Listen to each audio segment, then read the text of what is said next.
Olá, boa noite, tudo bem com você? Está começando mais uma edição do Jornal da Difusora para todo o Maranhão. Vamos aos destaques de hoje.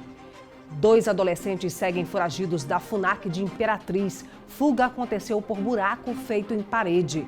PM do Maranhão atira em 2 criminosos durante assalto em posto de gasolina no estado do Piauí. 7 governadores visitam o Porto do Itaqui. Em visita, gestores anunciam investimento de 170 milhões de reais para medicamentos. Faltam menos de 15 dias para o fim do prazo do recadastramento biométrico no Maranhão. E ainda, funcionários do PROCON foram às ruas hoje na capital para fiscalizar as vendas da Black Friday. Tudo isso e muito mais no Jornal da Difusora.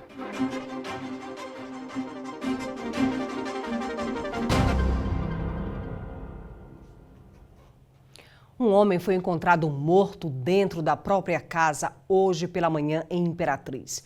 No local do crime, a perícia encontrou objetos que, a princípio, indicam um ritual religioso. O crime aconteceu na Rua 11 do Recanto Universitário, área de monitoramento do 14º Batalhão de Polícia Militar de Imperatriz. A vítima foi identificada como Gabriel Araújo da Silva e tinha 31 anos. De acordo com a perícia, a perfuração foi profunda, próximo ao coração.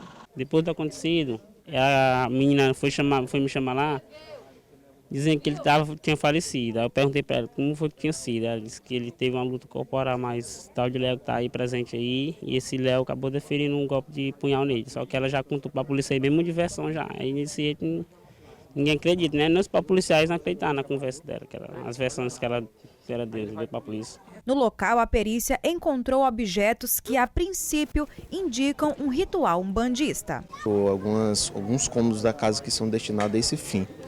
Então, nos relatos iniciais das pessoas aqui envolvidas, falaram que teve uma entidade espiritual, né? E que essa entidade desceu na vítima e ele se automutilou com um punhal no peito. A vítima foi encontrada deitada no sofá da sala, apenas com uma perfuração.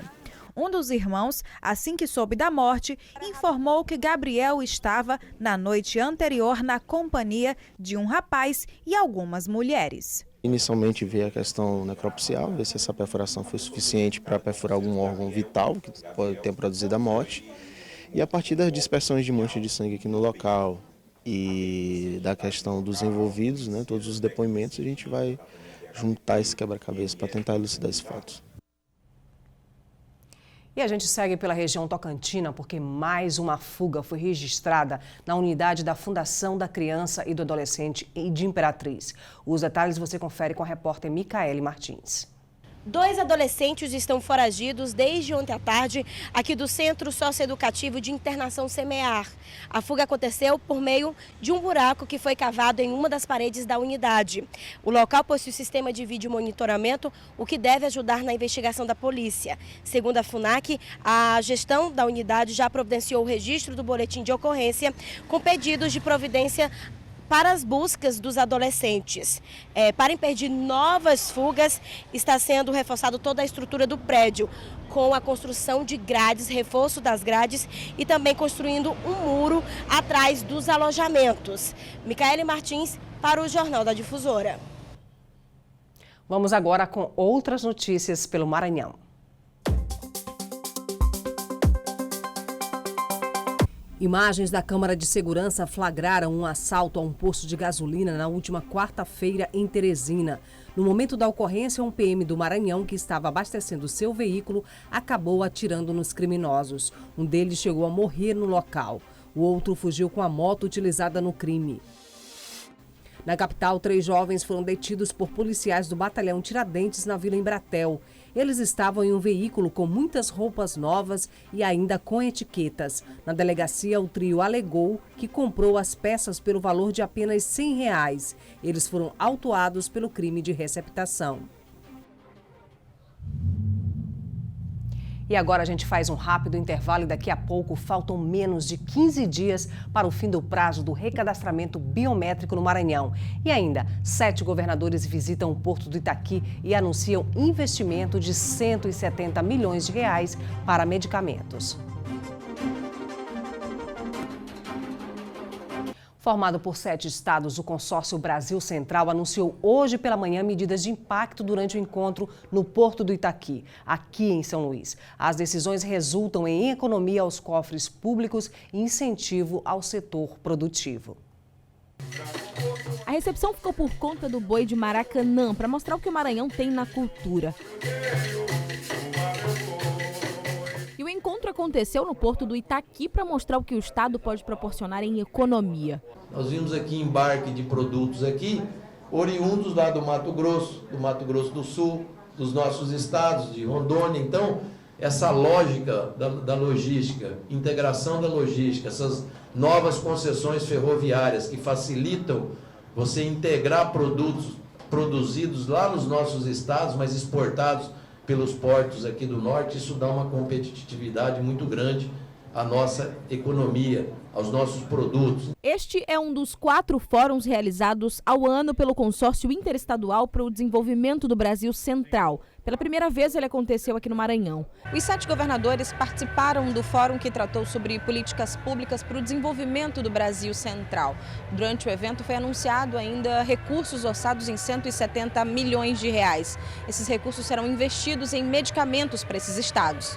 O processo está em fase de licitação e o dinheiro vai ser usado na compra compartilhada de 103 medicamentos que são distribuídos pelos governos. Isso pode gerar descontos de até 30% para os estados. Segundo o governador do Maranhão, a participação do estado no consórcio é parte da oferta logística que proporciona crescimento econômico para outros estados por meio do porto, um dos 5 de maior produtividade do país. Estamos aqui no vértice de uma rede logística muito expressiva, já implantada, o Porto do Itaqui, um dos portos que mais cresce no Brasil, um dos 5 maiores portos públicos do Brasil, e que tem uma ligação profunda com a produção desses estados.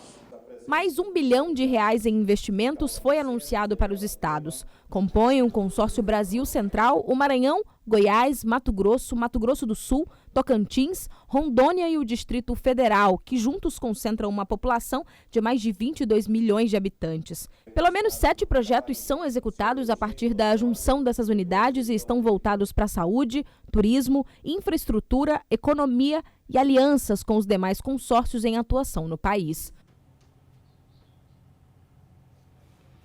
2020 é ano de eleições municipais e o eleitor precisa ficar atento a alguns prazos para se regularizar junto à Justiça Eleitoral. Um deles é o do cadastramento biométrico, que vai até o dia 12 de dezembro. No Viva da Avenida Beira-Mar, movimentação reduzida. Um dos serviços ofertados nos Vivas está relacionado aos eleitorais. No local pode ser feita a transferência e revisão do título de eleitor. Sendo que a transferência, a pessoa traz algum documento, né, da cidade de origem, pode ser um comprovante água, energia, nome do pai ou da mãe, traz como documento de foto e o título, né? E a gente faz esse processo de transferência. Já em relação à revisão, a pessoa tem que trazer a mesma coisa, os mesmos documentos, e é feito de bairro em bairro. É questão de zona eleitoral que a gente faz esse processo. Já os serviços de cadastramento e recadastramento biométrico estão sendo ofertados aqui em São Luís, no Fórum Eleitoral e também nos cartórios espalhados pelo interior do estado. Na próxima eleição, a ideia da Justiça Eleitoral é que todo o processo no Maranhão ocorra por meio do sistema de biometria. O Tribunal Superior Eleitoral informou que os eleitores com mais de 70 anos precisam fazer a biometria também. Mesmo a Constituição Federal determinando que o alistamento eleitoral e o voto para pessoas com idade de 70 anos ou mais seja facultativo. Não é só os idosos, mas também analfabetos e maiores de 16 e menores de 18 anos devem fazer o cadastramento biométrico. Quase 76% dos eleitores brasileiros já cadastraram as digitais. No Maranhão, 30 municípios ainda estão com a biometria em andamento. O prazo para atualização cadastral e biometria encerra no dia 12 de dezembro. Quem perdeu o prazo ainda vai poder procurar, no caso, o cartório eleitoral onde ela vota para fazer a revisão, coletar seus dados biométricos até o fechamento do cadastro que ocorrerá no ano que vem, em maio. Elas devem comparecer trazendo o documento de identificação com foto, o comprovante de residência da cidade, né, de onde elas vão ser eleitoras, e se elas tiverem também a cédula do título ajuda a gente. E para tirar dúvidas sobre prazos ou saber sua situação na Justiça Eleitoral, basta acessar o site do TRE. Um dia diferente para alunos de escolas públicas e privadas. 22 adolescentes participaram hoje do Parlamento Estudantil. A ideia é fazer com que os jovens conheçam a rotina no Legislativo e possam desenvolver o gosto pela política e pela defesa da democracia. Vamos ver? Ao invés de deputados, estudantes da capital e do interior. A sessão foi aberta pelo presidente da casa, Otelino Neto. Mas logo após, houve votação para a escolha do presidente do Parlamento Estudantil. Realizado todos os trâmites, é hora de dar início aos trabalhos. Aqui no plenário do Legislativo Estadual, os estudantes estão tendo a oportunidade de vivenciarem o dia a dia de um deputado estadual. O rito é exatamente o mesmo. Eles sobem na tribuna, apresentam, debatem e votam projetos em benefício da sociedade maranhense. É fundamental que a juventude se interesse, participe da política. A negação da política é muito ruim para a sociedade. Por isso, esses momentos onde a juventude está aqui participando são muito importantes, porque é uma lição que eles levam para si e levam também para as suas cidades. Os projetos apresentados são em diversas áreas. A AIME, que é da capital, demonstrou preocupação com a sustentabilidade. A gente fica nervoso, mas ao mesmo tempo muito animado e ansioso. E foi muito bom, sentar, vivenciar isso. É uma coisa muito legal, muito importante. E eu queria muito que mais pessoas, tanto das escolas privadas, alunos da escola privada, que vivenciassem isso também. Porque eu sou a única representante de escola privada esse ano. Já a Clara Beatriz veio da cidade de Matinha e defendeu a necessidade de construção de mais quadras poliesportivas. Na minha cidade tem apenas uma quadra esportiva, que é na minha escola. Então ocorre muito aquele caso do preconceito das crianças, dos jovens com as crianças. E também ocorre muito aquele caso deles tomarem gosto assim com as crianças mais novas. Então eu vejo uma necessidade da construção do ginásio poliesportivo, que se dedique às crianças e outros que se dediquem aos jovens. O Parlamento Estudantil é realizado pela Assembleia Legislativa do Estado do Maranhão em parceria com a Secretaria de Estado da Educação. Para que fossem escolhidos, os 22 estudantes passaram por uma espécie de seleção, um longo caminho percorrido até chegarem a esse momento, considerado por eles muito especial.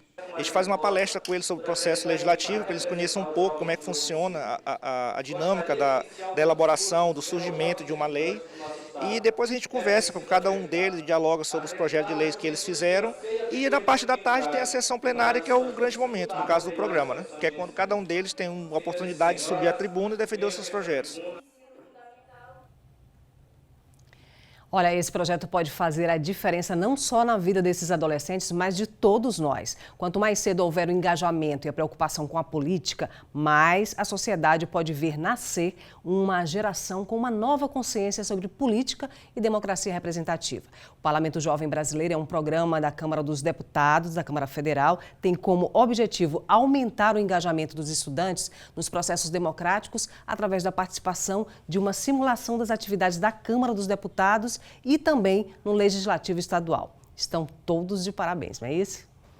O Jornal da Difusora faz um rápido intervalo e daqui a pouco a gente vai falar sobre o dia D da campanha de vacinação contra o sarampo. E ainda, fiscais do PROCON montam força-tarefa para fiscalizar lojas na capital durante a Black Friday. De volta com o Jornal da Difusora, e funcionários do PROCON foram às ruas hoje, aqui na capital, para fiscalizar as vendas da Black Friday. O objetivo da operação é atestar a veracidade das promoções.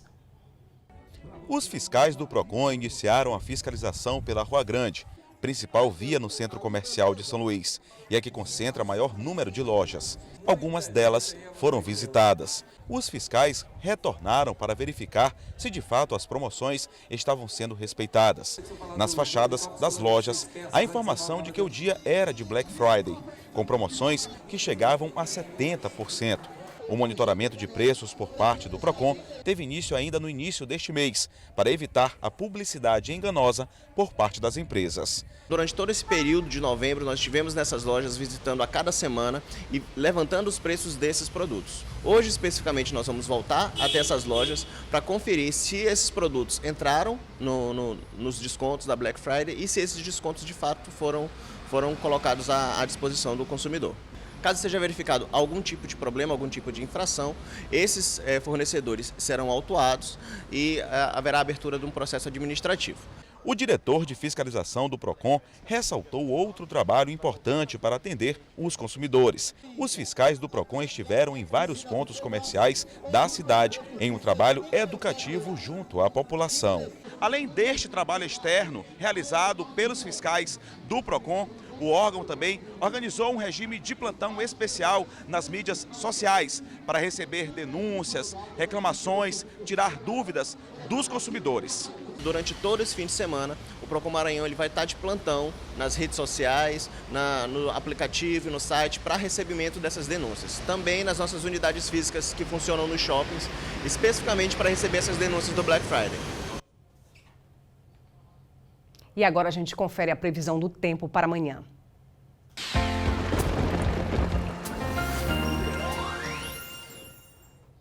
E a gente começa aqui pela capital. A boa notícia é que o sábado será de sol com algumas nuvens, mas não chove. A máxima pode chegar a 33 graus.